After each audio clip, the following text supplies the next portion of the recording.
Hello, Assalamu alaikum. Let's make healthy, flavorful chicken burger patties at home.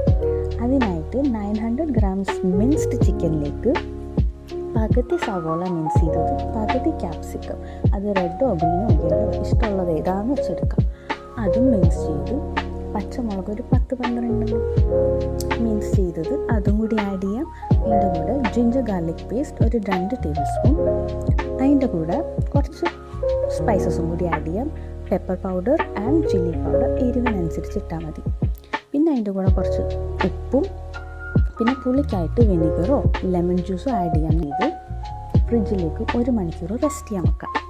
അത് കഴിഞ്ഞ് ഇതുപോലെ ഉരുട്ടിയെടുത്ത് കയ്യിൽ എണ്ണ തേച്ച് പരത്തി ഒരു അലുമിനിയം ഫോയിലോ ഇല്ലെങ്കിൽ ക്ലിങ് ഫിലിമോ പാർച്ച്മെൻറ്റ് പേപ്പറിലോ എന്തിലേലും പരത്തി വെച്ചിട്ട് സ്റ്റോർ ചെയ്ത് വെക്കുക. എന്നിട്ട് ആവശ്യം വരുമ്പോൾ ഇതുപോലെ എടുത്ത് പാനിൽ ഗ്രിൽ ചെയ്തെടുക്കുകയോ അല്ലെങ്കിൽ എയർ ഫ്രയറിൽ ഗ്രിൽ ചെയ്യുകയോ ഓവനിലോ ഗ്രിൽ ചെയ്തെടുക്കാം. റെസിപ്പി ഇഷ്ടപ്പെട്ടാൽ കമൻസിൽ അറിയിക്കാൻ മറക്കല്ലേ. Thank you.